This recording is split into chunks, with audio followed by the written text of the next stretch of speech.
May mga bigat, kada kayo amin. Biyan, Provincia de Ilocos Norte.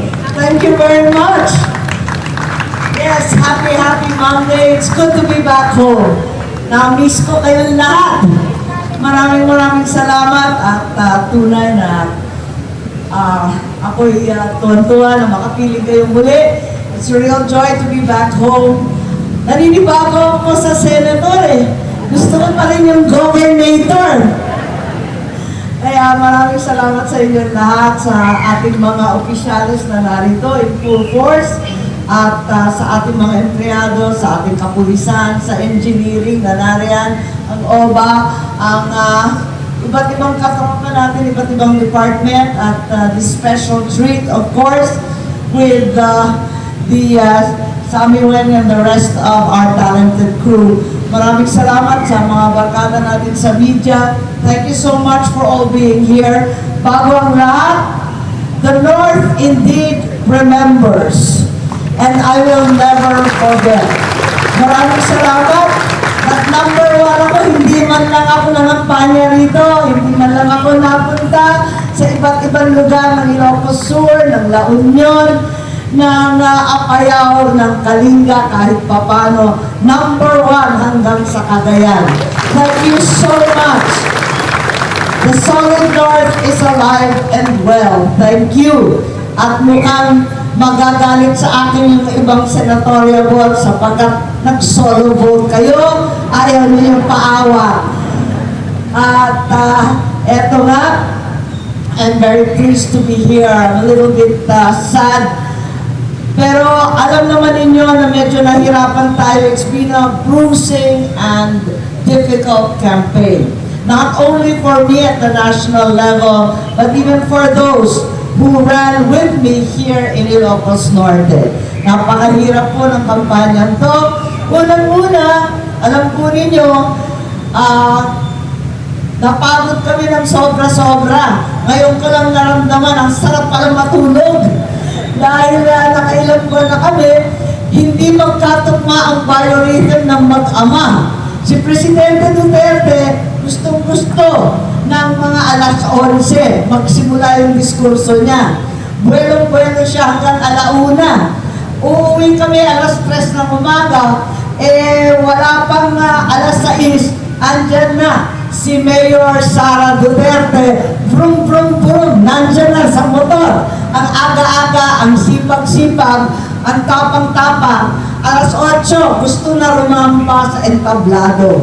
Kaya kung saan-saan ako napalpad, at kung ano-ano nakita ko, mula sa Visayas, sa kasulok-sulukan ng Mindanao, at kung saan-saan pa. At ang masasabi ko lang, ang swerte pala natin dito sa Ilocos Norte.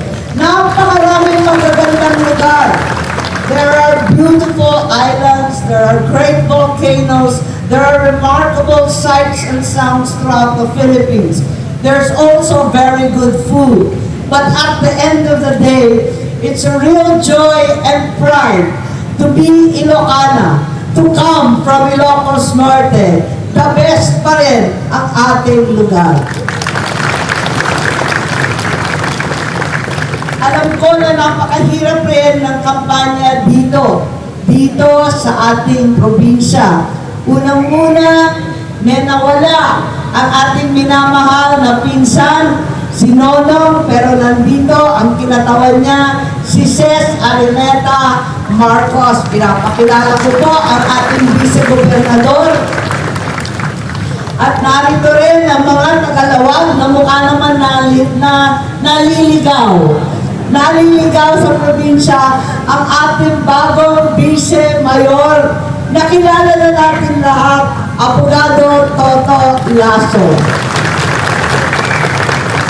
Higit sa lahat narito, ang hindi bagong luma na upcycle lang, ang ating dating Vice Governor, ngayon Congressman-elect Angelo Marcos Barba. Maraming salamat sa inyo lahat, panalo silang lahat. Thank you so much, and all our board members are here, our mayors as well. Thank you to each and every one of you.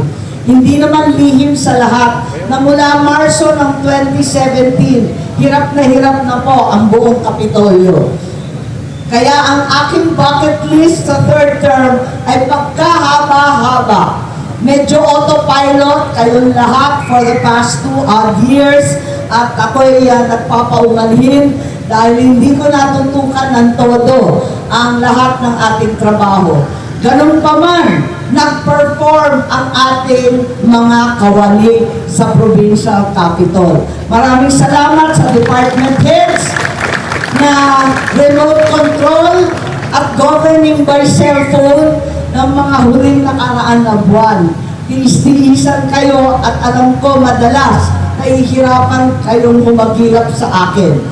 Nevertheless, we've managed. Mahaba pa ang panahon humabol. Meron pa tayong 5 linggo. Napakaikli na lang. So I'm hopeful that we have a very good transition na agad-agad natin maililipat sa bagong pamahalaan ang ating gusto. So I've called on Architect Palafox to once again review our progress in development as well as to state the new direction for the next few years. So, sabay-sabay tayo mag-iisip kung ano talaga yung Metro Ilocos at ano talaga ang ating gagawin sa mga susunod na taon.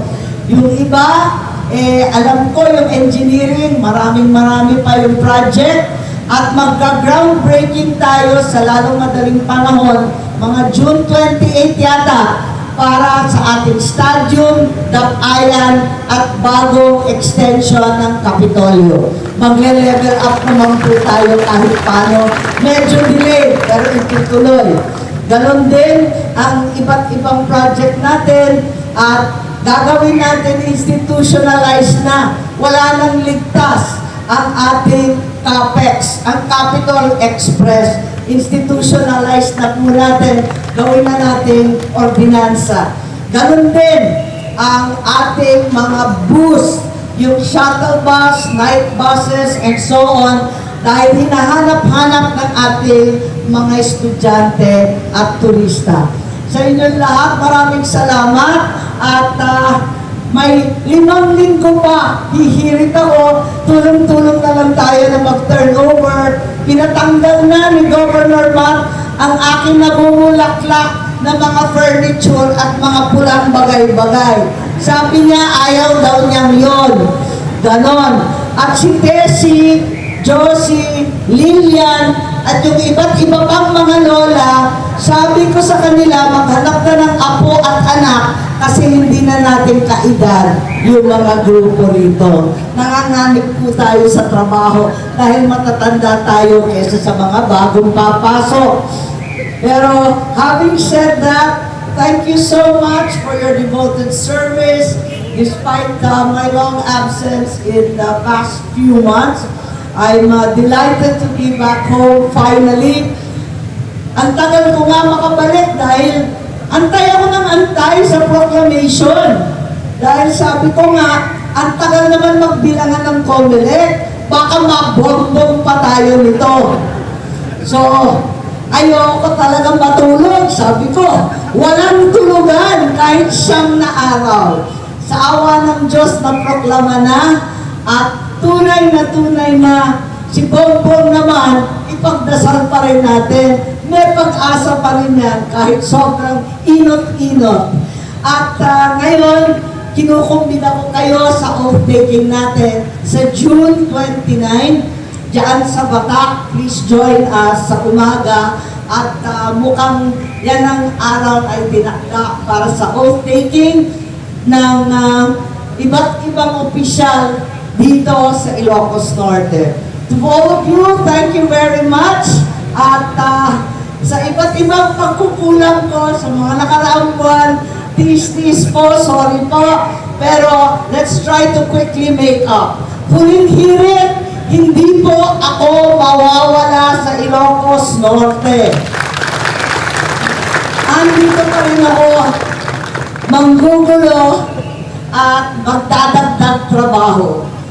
So maraming salamat at sa inyong lahat, asahan po ninyo ako, 10 ng aking pamilya at katabi ng lahat ng aming political family ang ating mga opisyales dito ngayon.